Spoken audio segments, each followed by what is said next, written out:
Letter to a Weta. Story by Lee Kimber. Illustrations by Matt Cambick. Narration by Barbara Tyson. I've read all my books. I've played all my games. I've dressed all my dolls and undressed them again. I've drawn 50 pictures. What else can I do? My leg is in plaster, and that's painted too. Your leg needs to rest so it can get better. You could write a poem, Mom said, or a letter. I never write letters. I stop after dear. I find them too hard and don't persevere. And to whom would I write? Our cat has one eye. My dolls cannot read.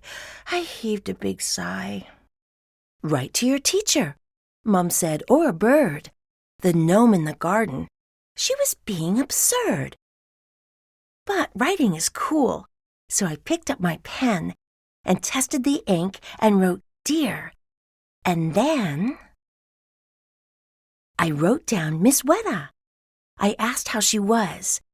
I explained my poor leg, and I was writing because I'd not met a Weta, not face to face, although I'd seen heaps in the bush round our place.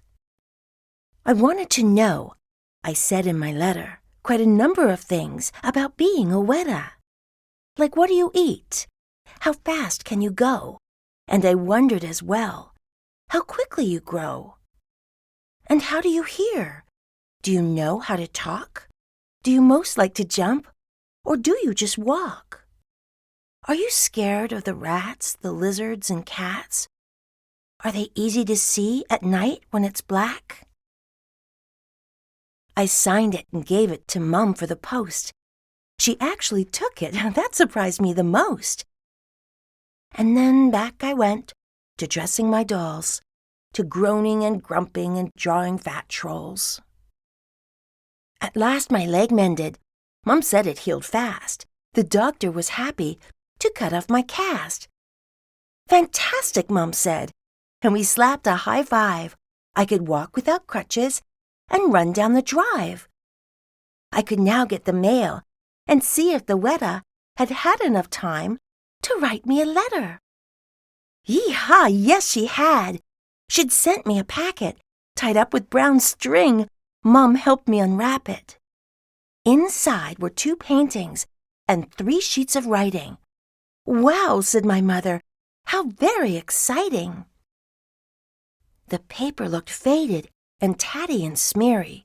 Her ink was the juice of the caraca berry. The first words she'd written were, "Thank you so much. Most humans don't care about critters like us." I, too, want to know a whole lot of stuff. I'm not sure these pages will be quite enough. And my art is not flash, but I do hope it shows how different we are from our heads to our toes. I've noticed your ears in a very odd place. They're not on your knees. They're next to your face.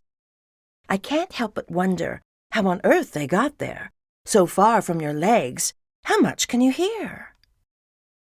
And to hold you together, your bones are inside.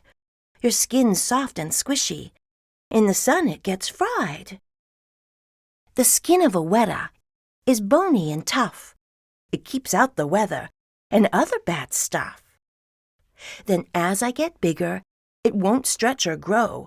So when it's too tight, it just has to go. It splits itself open. I squeeze myself free. I have to be careful. No lizards can see. They're always waiting to eat my insides, and so are the rats. It's crucial I hide. Where are your feelers? I always have 2. They help me to know what's what and who's who. And of course I can jump, but I most like to walk. I cling with my toes to a leaf or a stalk. Oh, the sun's coming up. I really must go. It's been lovely to write to a human, you know. Thanks again for your letter. I enjoyed it so much. And now that we're talking, we must keep in touch. From Maya, she said, with love and best wishes. She signed it with loops and crosses for kisses. Letter to a Weta, story by Lee Kimber. Lee Kimber is from New Zealand. In New Zealand, a Weta is a grasshopper. New Zealanders have a different accent than we have here. Letta and Weta rhyme. Letter to a Weta.